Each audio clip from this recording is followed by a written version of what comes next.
Hello friends, welcome to Vivid Chemi YouTube channel. This is Vidyashri. In this video, I'll be discussing the important points to remember from chapter 10 of class 9, Motion. The change in position of object with time, we call it as motion.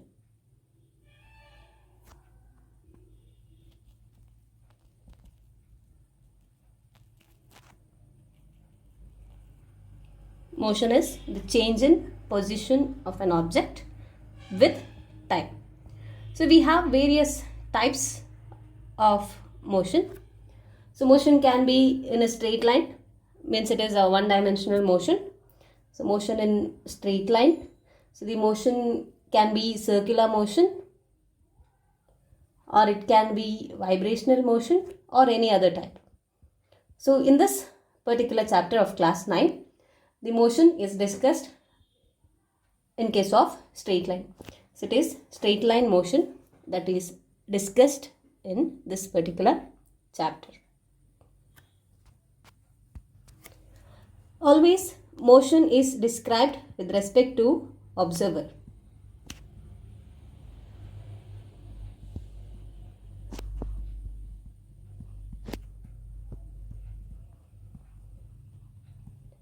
And motion can be described by 4 parameters. It is distance, displacement, speed and velocity. So these parameters, distance, displacement, speed and velocity, that describes motion of an object with respect to the observer. Now we will see what are this distance and displacement and what is speed and velocity in this particular video. A distance can be defined as length of the path traveled by the object.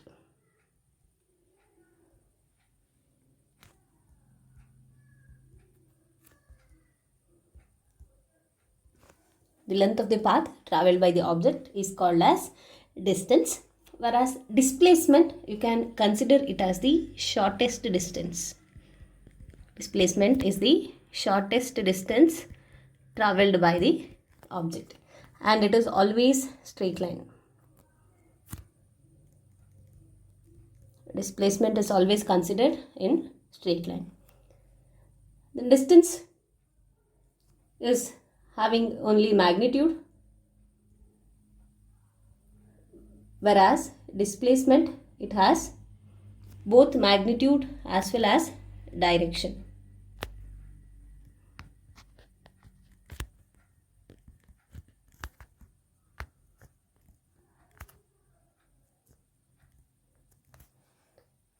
So since distance is having only magnitude, it is a scalar quantity,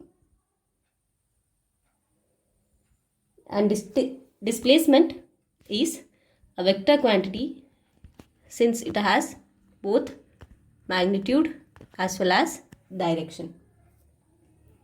So this is important to remember, that distance is always greater than or equal to displacement.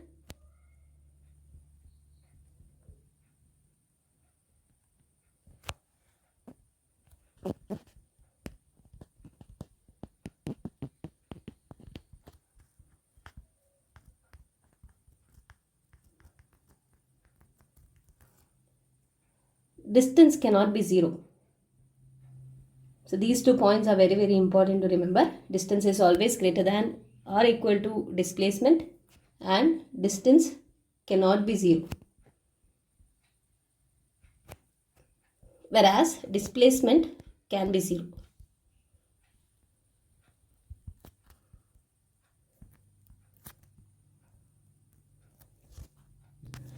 Say you consider an object at position A and it is traveling to position B by path 1. Say the object from A is traveling to point B, and let this be its second path. So path 1 and path 2. So distance traveled from A to B through path 1 is the length of this particular path. Okay, whereas for path 2 also, distance is the length traveled by the object from point A to B through the path 2. Whereas if you want to find out what is the displacement, that is the shortest distance, means if you consider a straight line motion of the object from point A to point B, this gives you the displacement. So that's why distance is always greater than or equal to displacement, and distance cannot be 0, whereas displacement can be 0. Say for example, a man is standing at position A and he travels a distance of 60 kilometer so as to reach point B.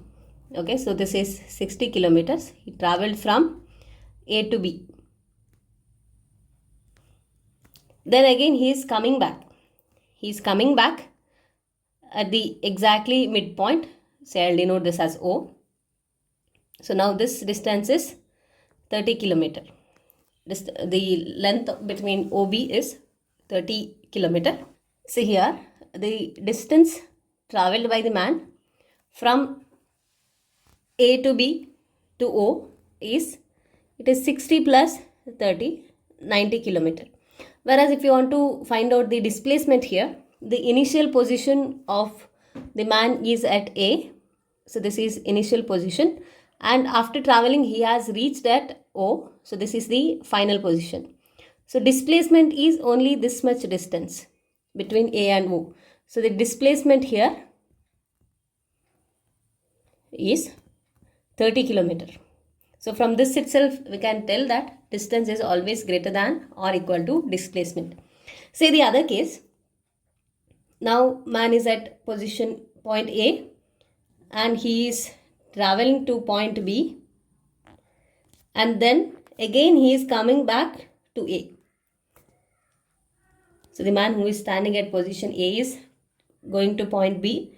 Say the distance is 60 kilometer, and again he is coming back to the same path and it is 60 kilometers. So here the distance is 60 plus 60, so it is 120 kilometer, and displacement in this particular case is 0.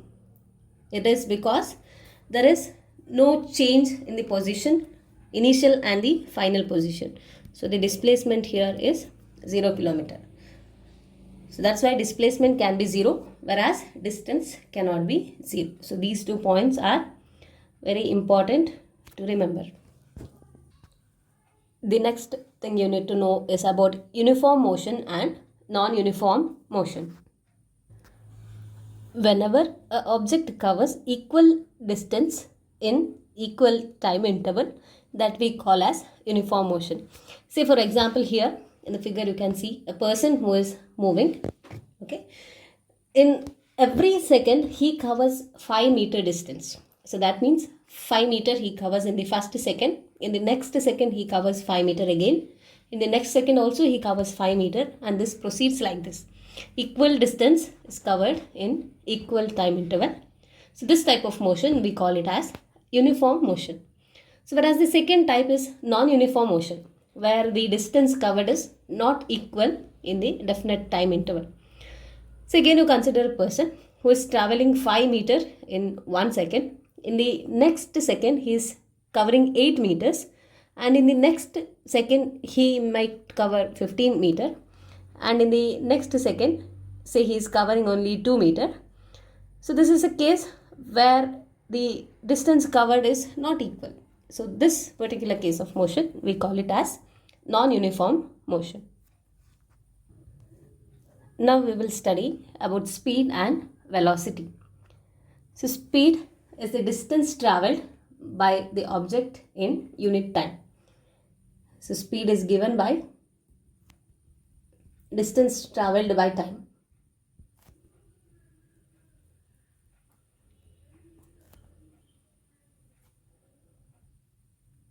So if you want to define what is speed, it is distance traveled by the object in unit time. So I told we have two types of motion, uniform motion and non-uniform motion. So in case of uniform motion, we tell the speed as uniform speed. So uniform speed in case of uniform motion. So in case of non-uniform motion, what do we do is we take the average of the speed. So we consider it as average speed. Speed is taken as average speed in case of non-uniform motion.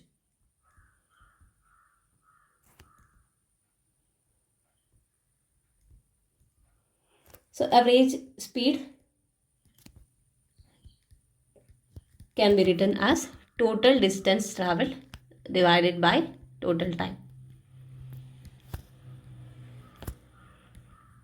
It is because the speed is varying at different time interval. So average speed is considered. It is total distance divided by total time. So what is the unit? So unit of speed we need to write. So speed is nothing but it is total distance traveled divided by total time. So distance traveled, its unit is meter, and divided by time, so it is meter per second. Meter per second is the SI unit of speed. So now this speed has only magnitude. It has only magnitude. So speed is scalar quantity. So these are all the things that you need to remember about speed. Speed is given by distance traveled upon time. In case of uniform motion, we call it as uniform speed. And in case of non-uniform motion, we take average speed. It is nothing but total distance divided by total time. And the unit is meter per second. So speed has only magnitude. It is a scalar quantity. So this is important to remember. The formula as a unit and whether it is a scalar quantity or vector quantity. So now we shall discuss about velocity. Velocity is nothing but it is speed of a moving object. Speed of a moving object in specific direction.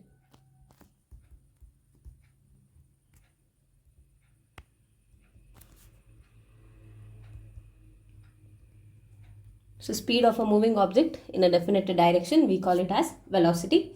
Or in simple terms, velocity is nothing but speed with direction. So what we are doing is we are giving a particular direction for the speed. We call it as velocity.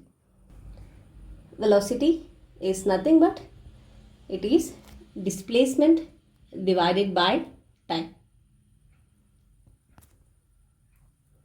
Speed is distance by time.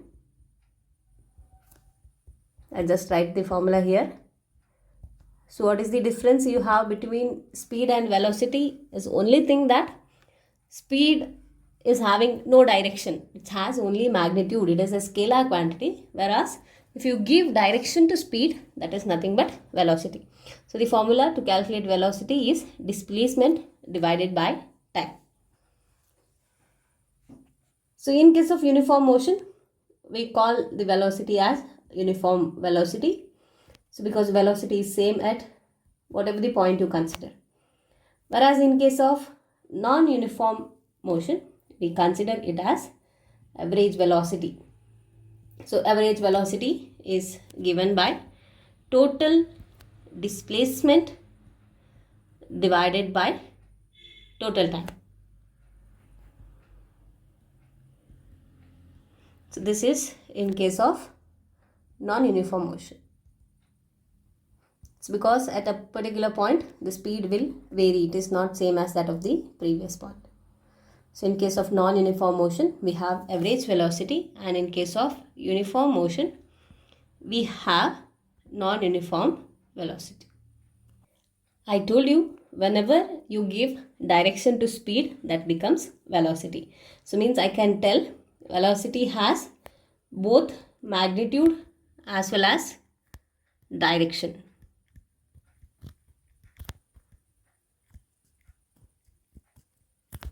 So what do we call any physical quantity which has both magnitude and direction?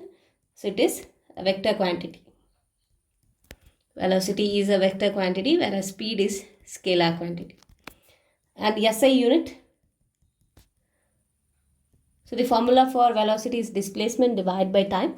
So the unit of displacement is meter and that of time is second. So the unit remains same for both speed and velocity. It is meter per second.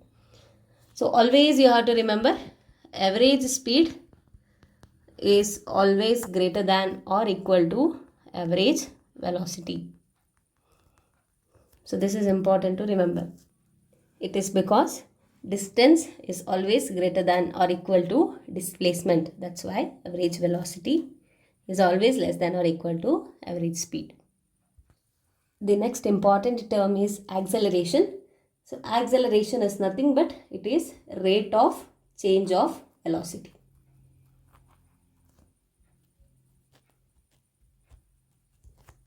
So acceleration is represented as small letter a. It is nothing but change in velocity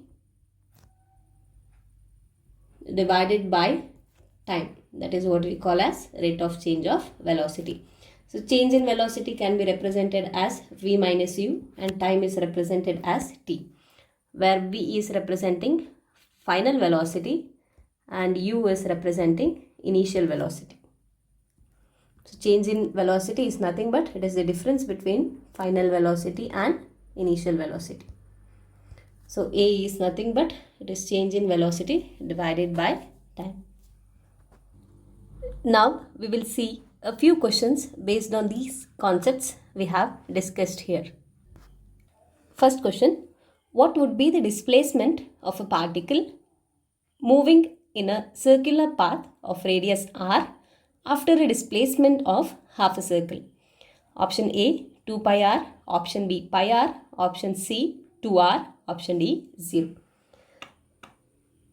In the question it is told that object is traveling in a circular path and the radius of circular path is r. So I'll consider object is at position A and it is traveling and reaching half a circle. So it is reaching at point B. So they are asking you to find displacement. Displacement is nothing but the shortest distance traveled by the object. So the shortest distance for the object to reach from A to B is passing through the center of the circle. So path from A to B, AB is the shortest distance. So this is the displacement. So AB is nothing but it is diameter of this circle. So diameter of the circle is twice the radius. So it is 2r. So therefore the displacement is 2r. Option C is the right answer. Next question.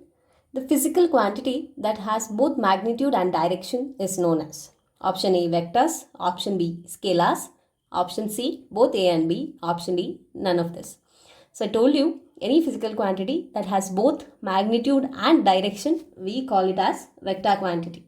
So therefore the right answer is option A vectors. So what are scalar quantities?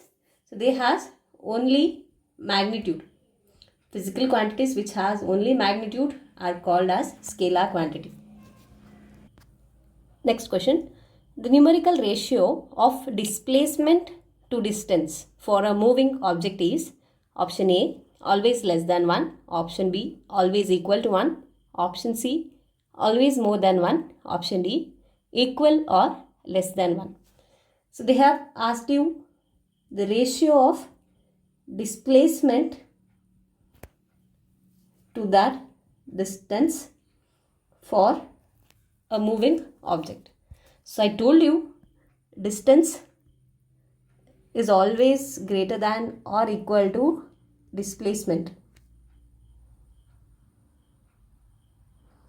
So from this we can tell that the denominator is greater than that of numerator.